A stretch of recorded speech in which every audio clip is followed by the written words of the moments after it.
E aí, tudo bem contigo, né? Estou aqui mais uma vez para a gente dar continuidade ao nosso curso de Direito Administrativo. Mais uma aula dentre as várias que já foram ministradas aqui. E nós estamos falando sobre administração pública direta e indireta. Mais precisamente sobre órgãos públicos. Então, na aula anterior, você viu comigo, né, a diferença entre desconcentração, descentralização.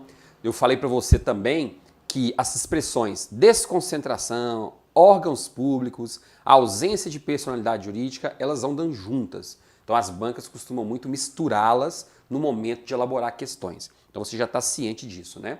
E a partir de agora, nós vamos começar a aprofundar um pouquinho mais no tema órgãos públicos. E se você ainda não é inscrito ou inscrito em nosso canal, clique aqui nesse quadradinho, inscreva-se agora. E logo depois, aqui embaixo, tem um link para você baixar o meu novo e-book, que com certeza vai ser muito útil no seu processo de preparação. Combinado? Vamos lá então? Vamos dar continuidade ao nosso estudo sobre órgãos públicos. Veja, nas aulas anteriores eu falei para você o seguinte: um órgão público, ele é um centro de competência. Então o órgão público, ele é desprovido de personalidade jurídica. Então, em regra, esse órgão público não vai responder civilmente pelos atos que seus agentes praticarem. Por quê? Porque os seus agentes, na verdade, não estão vinculados diretamente ao órgão público, e sim à pessoa jurídica na qual o órgão público está inserido. Então foi isso que eu disse para você. Mas durante muito tempo, os autores administrativistas, aqueles que escrevem livros, tentaram encontrar alguma teoria para explicar essa vinculação, essa relação entre agente público, órgão público, pessoa jurídica. Como é que funciona isso na prática?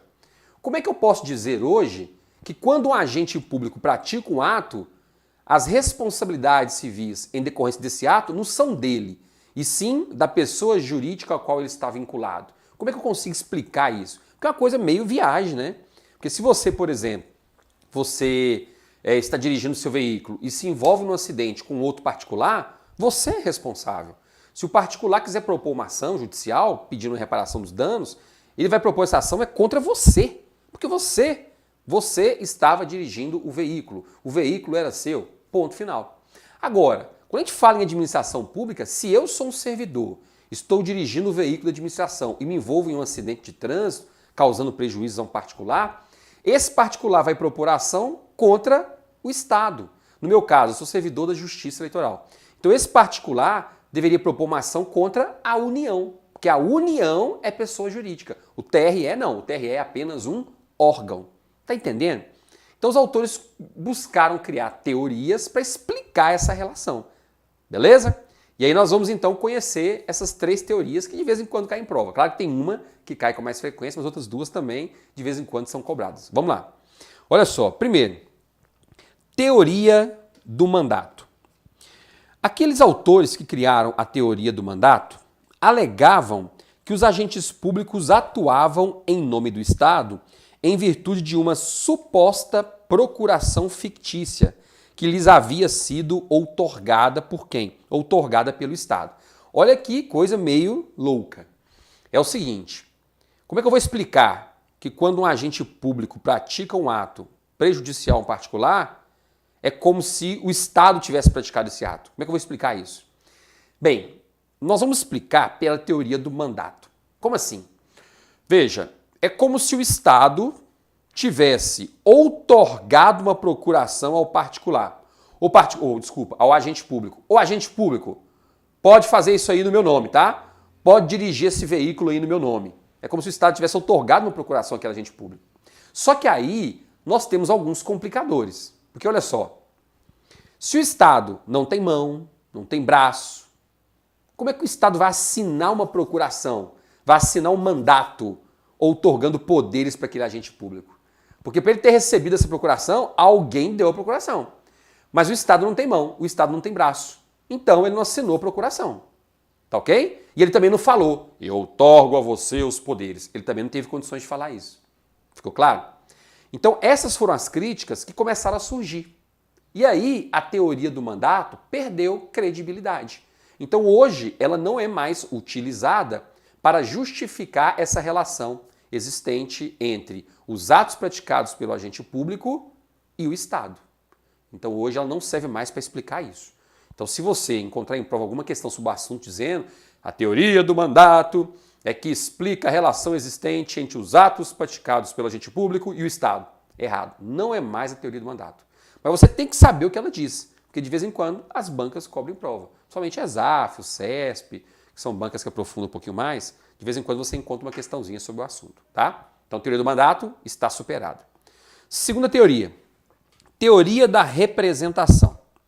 Se comparada com a teoria anterior, possui critérios mais sensatos e razoáveis, pois afirma que a atuação dos agentes públicos expressaria a vontade do Estado em decorrência da lei. O agente público seria equiparado a um tutor ou curador, e o Estado seria um incapaz. Bem, segundo a teoria da representação, o Estado ele é representado pelo seu agente público.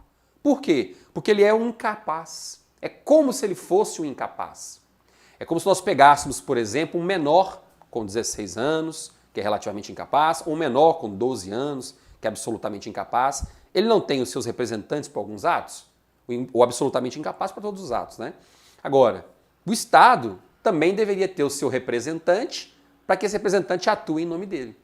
Essa é a justificativa, essa é a explicação na teoria da representação. Agora, vamos cá. Comparar o Estado ao incapaz é pegar pesado, né? Então essa foi a crítica que surgiu com o passar dos anos. Então hoje essa teoria da representação não é mais utilizada para justificar essa relação existente entre os atos praticados pelo agente e o Estado. Essa teoria não é mais utilizada. Mas, de qualquer forma, você tem que saber o seu inteiro teor, você tem que saber essa explicaçãozinha básica aqui para responder as questões de prova. E aí vem a terceira teoria, que é a teoria do órgão. Essa sim, a teoria do órgão é a que justifica a relação existente entre o agente público e o Estado. Então, criada pelo jurista alemão Otto Diercke, a teoria do órgão declara que o Estado manifesta a sua vontade através de quê? De órgãos públicos, que são titularizados por seus agentes públicos. Os atos praticados pelos órgãos são imputados à pessoa jurídica a cuja estrutura estão integrados, o que se convencionou chamar de imputação volitiva. Grave essa expressão. Vira e mexe, ela cai em prova. Imputação volitiva. Então vamos lá. Deixa eu tentar te explicar isso com um pouco mais de detalhes. Veja, eu, Fabiano, hoje trabalho em um órgão público chamado Tribunal Regional Eleitoral. É um órgão. Então o que está dizendo essa teoria aqui é o seguinte, a União ela é muito grande. Então ela vai se desconcentrar criando órgãos para que esses órgãos possam praticar as atividades necessárias, para que esses órgãos possam executar as atividades administrativas que são de competência da União, como é o caso da Justiça Eleitoral, como é o caso do TRE. Só que esses órgãos públicos serão ocupados por quem? Por agentes públicos, porque um órgão público sozinho, ele não faz nada. Então lá, criou-se o TRE. Se não tiver ninguém trabalhando lá, vai funcionar? É óbvio que não. Então esses órgãos públicos são ocupados por quem? Por agentes públicos, como é o meu caso. Então veja, quando eu estou trabalhando em nome do TRE, porque eu sou um servidor do TRE. Então quando você me ver com um crachazinho, então um crachazinho verdinho escrito TRE, eu sou servidor do TRE. Então o que eu faço é atribuído ao TRE. Só que o TRE não tem personalidade jurídica, já que ele está inserido na estrutura de quem? Da União. A União, sim, tem personalidade jurídica. É a mãe aí de todos os órgãos públicos na esfera federal. Então, quando eu praticar algum ato no exercício das minhas funções de servidor do TRE, o que eu fizer não vai ser atribuído ao TRE. Vai ser atribuído a quem? A pessoa jurídica a qual o TRE estiver vinculado. E o TRE está vinculado a qual pessoa jurídica? A União. Então, se eu maltratar um eleitor, por exemplo, mandar ele para aqueles 4, 5 lugares diferentes, no meio de todo mundo, porque ele estava fazendo hora lá na fila, etc. E se ele quiser depois propor uma ação de danos morais, porque se sentiu humilhado, ele vai propor essa ação contra quem? Contra a minha pessoa, contra o TRE ou contra a União? Contra a União. Porque o que eu fiz, eu estava fazendo em nome, tudo que eu fiz ali naquele momento, eu estava fazendo em nome do TRE. Só que o TRE não tem personalidade jurídica. Então os atos praticados pelo órgão TRE são imputados, olha só a palavra, imputados a quem? Imputados, atribuídos à União. Por isso nós falamos em teoria da imputação volitiva. Isto é, o que os servidores fazem dentro da estrutura de um órgão público são essas atribuições, essas atividades são imputadas a quem? À pessoa jurídica a qual ele está vinculado. Se eu sou um servidor da Secretaria Municipal de Saúde, então os atos que eu pratico são atribuídos a quem? São imputados a quem? Ao município. Se eu sou um servidor da Secretaria Estadual de Educação, o que eu faço no exercício das minhas funções é atribuído a quem? Ao Estado X. Entendeu? Então, grave. 3 coisas importantes. Primeiro, o nome da teoria, porque ela cai muito em prova. Segundo, o autor da teoria. E terceiro, essa expressãozinha aqui, ó, imputação volitiva. Gravando essas 3 expressõezinhas, com certeza você vai acertar as questões de prova. Mas vamos lá. Ó, coloquei aqui um enunciado que já foi cobrado pelo CESP e que foi considerado correto. Olha o que o CESP disse. As ações dos entes políticos, como a União, Estados, municípios e Distrito Federal, concretizam-se por intermédio de pessoas físicas, que são os agentes públicos. E, segundo a teoria do órgão, os atos praticados por meio desses agentes públicos devem ser imputados à pessoa jurídica de direito público a que pertencem. Certo ou errado? Certinho. Então, esse enunciado foi considerado correto. Entendeu? Então, muita atenção, porque não dá para errar uma questãozinha dessa em prova. E, a princípio, parece ser bem confuso, mas não é não. É bem tranquilo. Pode ter certeza que com algumas questões resolvidas você, ó, assimila facilmente esse conteúdo, tá bem? Vamos avançar um pouquinho mais? Vamos lá. Vamos falar agora sobre o conceito de órgão público. Olha só. Existem vários conceitos doutrinários sobre órgãos públicos. Eu trouxe aqui o conceito do professor Eli Lopes Meirelles, porque eu percebo que é o conceito mais cobrado em prova pelas bancas. O que ele diz? Ele conceitua órgãos públicos como centros de competência instituídos para o desempenho de funções estatais através de seus agentes, está vendo aqui, né? Cuja atuação é imputada à pessoa jurídica a que pertencem. Então, eis o conceito de órgão público formulado por Eli Lopes Meirelles. Então aqui você percebe que nesse conceito dele, ele praticamente faz aí um resumão sobre a teoria do órgão, não é mesmo? Ele simplesmente faz um resumão sobre a teoria do órgão. E é isso aí que você precisa saber para responder as questões de prova. Certo? Outra informação importante, essa cai demais. Nos termos do artigo 61, parágrafo 1º, inciso 2, letra E da Constituição Federal, combinado com o artigo 48, inciso 11, os órgãos públicos somente podem ser criados ou extintos através de lei. Não precisa nem explicar, né? Se é para criar um órgão público, temos que ter uma lei. Se é para extinguir o órgão público, temos que ter uma lei.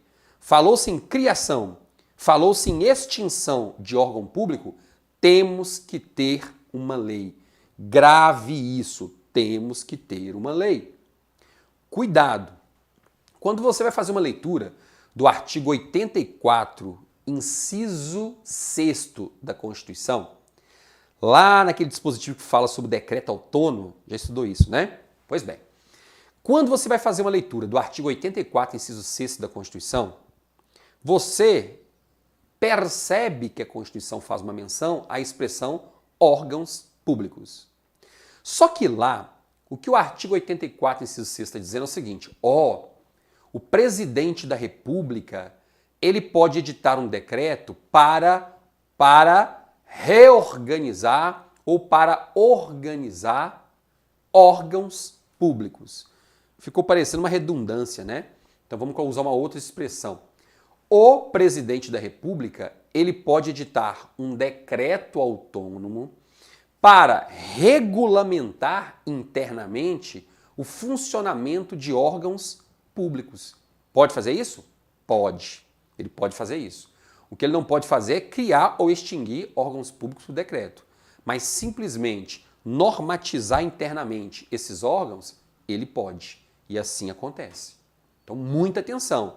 Não é possível criar ou extinguir órgãos públicos por meio de decreto, nem que seja por decreto autônomo. Não pode. Ainda que seja por decreto autônomo, não é possível.